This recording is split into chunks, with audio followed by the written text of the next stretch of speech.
You're welcome back. Now, when heavy rains caused rivers to burst their banks in southeast Nigeria, over 100,000, southeast? Not southeast, central. not central actually. Over 100,000 indigents had to flee their homes. 21 communities suffered heavy flooding, with those close to waterways hardest hit. Now, while many thatched houses were destroyed after becoming saturated with water. Residents are now returning gradually to what is left of the heavy flood.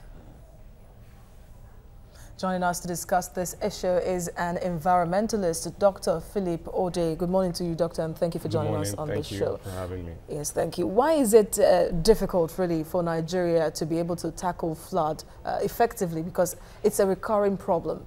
Why is it difficult? Well, it's pretty much difficult because, first and foremost, what we must acknowledge is that the environment and the climate is changing. That is fundamental. It's so easy to depict that in the sense that this year that the sun was a lot hotter than it was last year. You know that the intensity of the rainfall this year is a lot more than it was last year or the preceding year. So that the climate is changing because of global warming. And because of that, we need to position ourselves where we need to begin to adapt to these changes. You understand? And then put in place systems, processes, and structures that will help us mitigate the effects of these changes. So what you're saying is, in effect, is we could have been more proactive. Yes. Beyond getting the alerts from NIMET and the other agencies of, impending floods and all of that. There's a lot more that government could have done. Can you tell us what, in specific terms, government and individuals could have done to avoid this kind of situation that happened in Benue? Thank you. You're absolutely correct in the sense that we are responsible for our environment. Now, you may say, well, somebody else needs to take care of the environment. But when you look at the way the kind of, sanitation and environmental attitudes we have towards the environment, you find that it starts more with us, the way we dispose our refuse, the way we look after the environment. But beyond that, like I said, the rains will always come. The predictions were there, the forecasts were there. You understand? But at the same time, we didn't have in place structures to deal.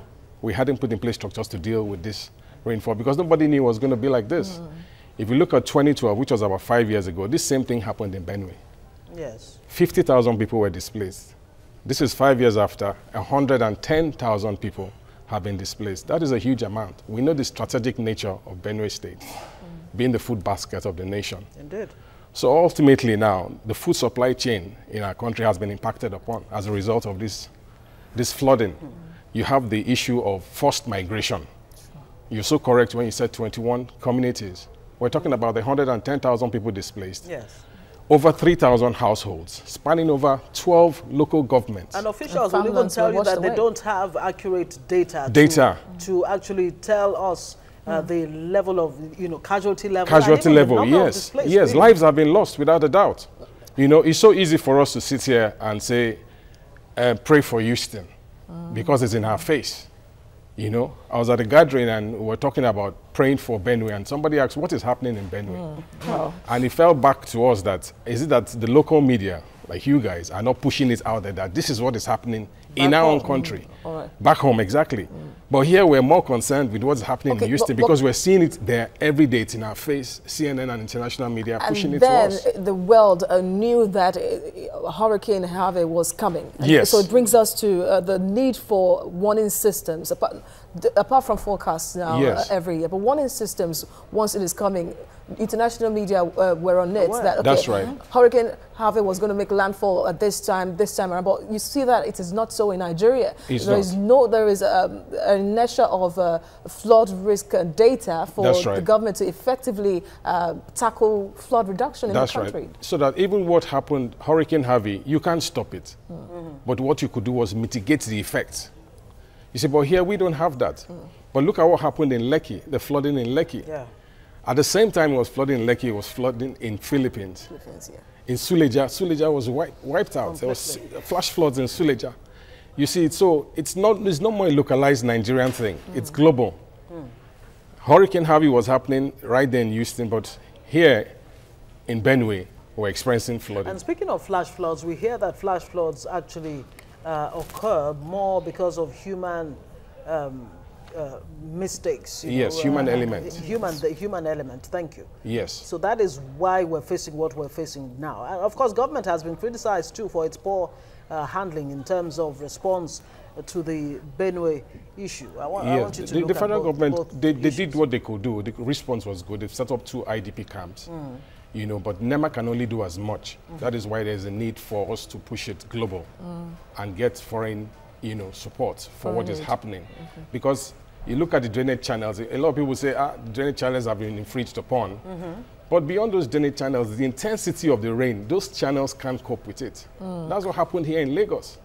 All right, so ideally now, the best practices abroad is flood reduction. In flood reduction, rather, is to kind of adapt flood adaptation. That is what they are doing now. But in Nigeria, you hear tackling flood, the need to fight flood. But like you said earlier, it's a recurring problem. That's right. It is, because it's caused by climate change. So how important is it now for government and private organizations to begin to preach and work towards flood adaptation rather than tackling it? And mitigation, you're so correct. It's very, very important.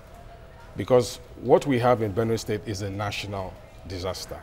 We can't just be silent on it and just wish it away. It is now time for us to begin to embrace the tenets of the framework agreement of the Paris Agreement, of which Nigeria is a signatory. What is happening in Benue State positions us to access all that we need to begin to deal with these issues. Now, this is a time to do away with those regular drainage. Even if we demolish the structures that are blocking these drainage channels, the pressure from the water, the intensity. Because Benue State, you have the river Benue. We have rising sea levels, which is as a result of climate change and global warming. And then there are streams surrounding Benue, so that when there is a rise in the sea level and then it starts to rain, where does the water flow to? And of course, there's been talk about dredging, the need to there's a need to dredge the river Benue and begin to create channels. There's a proper need for channelization, so that these channels can free up and ease up the effects. Not that they won't be flooding, because all it takes now, for instance, in Lagos, what does it take here? If rain falls here in Lagos consistently and persistently for 3 hours, Lagos is on lockdown. Absolutely. Indeed. And let's talk more about this. Yes. Exactly. Follies have been hanging in the wings. What people are talking about. Morning. Good morning to you. How are you? Good morning, Dr. Ode. And it's very interesting that you spoke about people's response to what's going on in Houston versus Benue. Well, let's find out if people on social media know what's going on in Benue. Benue Bruce says, I commend His Excellency at Atiku for his 5 million naira donation to Benue flood victims. This is what the victims need, not statements. That's right. We call that shade. Shelley says, please tag me if you know any NGO or individual assisting for the Benue flood. I want to volunteer and donate. Wow. JJ Mojua says, you people always have great ideas for other people's money. When we called for donations for Benue flood, you were humble and quiet. Wow. Precious Oluleye says, my heart and prayer out to the victims of #Benue flood and #Harvey flood. Killing 2 birds with a stone, eh? Can say that again. Gaga Mel says, #Benue flood. May the Lord be with all those affected. You are in our prayers. And lastly here, Shahida Gaya says, so what's the government doing about Benue flood? All right, very quickly, Dr. Ode. So the Minister of State for Environment, Ibrahim Jibril, has said that this disaster is beyond the capacity of the state of Benue. How quickly or perhaps easily do you see Benue recovering from this disaster? Benue will recover in the sense that when things like this happen, it's often said that water would always find its level. You see what happened in Houston. Sorry, I'm making that reference again. But it's exactly what is going on right now. The moment the rain stops and begins to subside, the water begins to recede.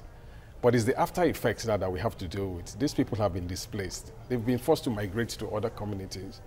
You see it? So the immediate response, which is good, which is what the government has done. Now Benue State is meant to qualify for the Ecological Intervention Fund of about 1.6. But it's not part of it. It wasn't part of it. It had to take this incident to happen. To be included. You see, for them to be included. You know, it's a response, but but how quickly are we going to engage? There's a need to get excavators to begin to create those channels. NEMA are doing their best, but we need I love the response on Twitter. Hashtag Benue flood, hashtag pray for Benue. But beyond all of this is a time to take action, even on the part of the private sector, because the government really can't handle all of this. What is needed to create bigger drainage channels in Benue is a lot of money. We're talking about 300 million, thereabout. You see it. So it's just time for us to act and support, you know, the Benue state government. The government itself is grappling with its own economic situation. Salaries haven't been paid over a period of time. And then you now have to go through this kind of and apart from that, if you're helping Benue, really, NG, I need to make this point, that if you're helping Benue, you are inadvertently helping Nigeria, because like we said, Benue is the food basket of the country, and for the country not to face food insecurity in the shortest period of time. Yes. And at a time when the whole world is experiencing the same thing, when we talk about Nigeria needing help from the outside, they have their own problems to face. So what are the long-term, I wonder what the long-term measures that Nigeria can actually put in place. You talked about the Paris Agreement. Yes, like I said. Many people actually wonder, what is this Paris Agreement? Yes. You know, what and what really? What does it entail? What does it entail that benefits? Nigeria can? True. And that's where sensitization, awareness, and advocacy comes in. A lot of people don't know. But truly, as a result of us being a signatory of that Paris Agreement, we can get all the funding support up to the tune of $100 billion in dealing with these issues.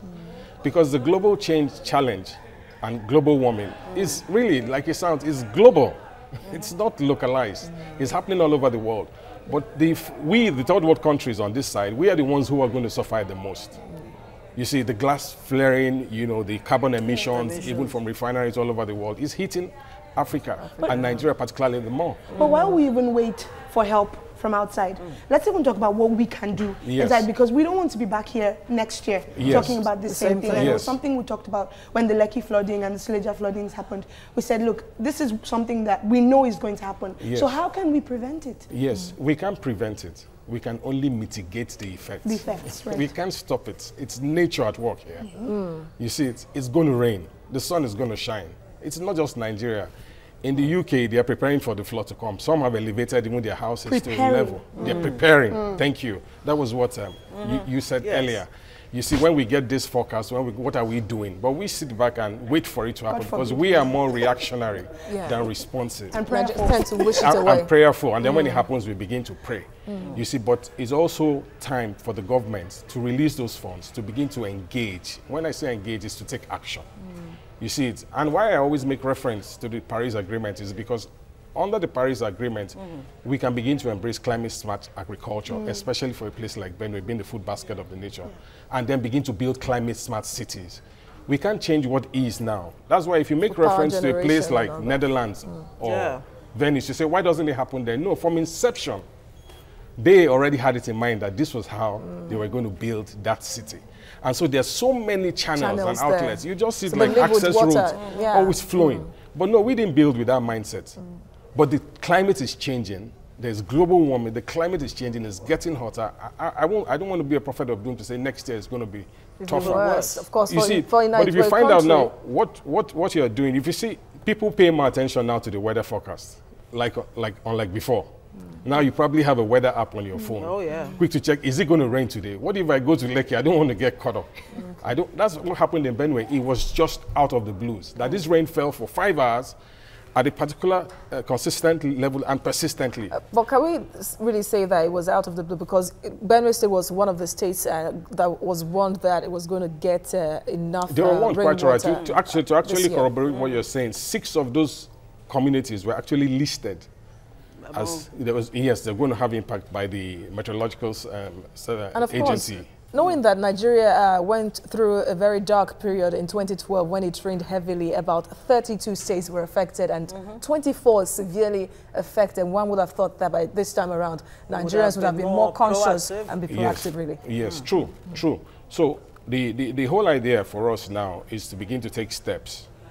You understand, as a result of being members Would that include, you know, something that Lagos State did, earmarking some 38 billion naira to tackle the menace of flooding and ocean surge by building some 18 CE breakers? Is that what that's part like of it. Benue State should begin to do? Exactly. But then where would the money come from, really? Before you say Thank you, Foladele, for coming. Thank you so much for today. Very profound. Thanks. Thank you. So many plans and little money to actualize to engage, yes. Yes. The cost to Nigeria. We talked about the food, you know, danger of food supply food chain scarcity. And by the end of this year, Governor Tom, the governor of Benue State, has already raised the alarm, you know, calling on government to do something before it gets out of hand. So, you know, when we talk about flooding, we're not just talking about flooding per se, we're talking about food. Yes. And that is very, very vital. True. What we are doing right now as an organization, that's Ecologistics Integrated Services Limited, is that's working in conjunction with Department of Climate Change under the Federal Ministry of Environment, is to put together a flood recovery appeal for Benue State. It's called FRABS, acronym FRABS. You know, where we're bringing recovery appeal for Benue State. For Benue State, yes, FRABS. You know, so we're bringing corporate bodies together, working with government agencies, MDAs and SDGs. It's a collaboration where we're drawing support, you understand, and begin to take actions in trying to resolve the issue in Benue State. Because more importantly is the after effect of this flooding.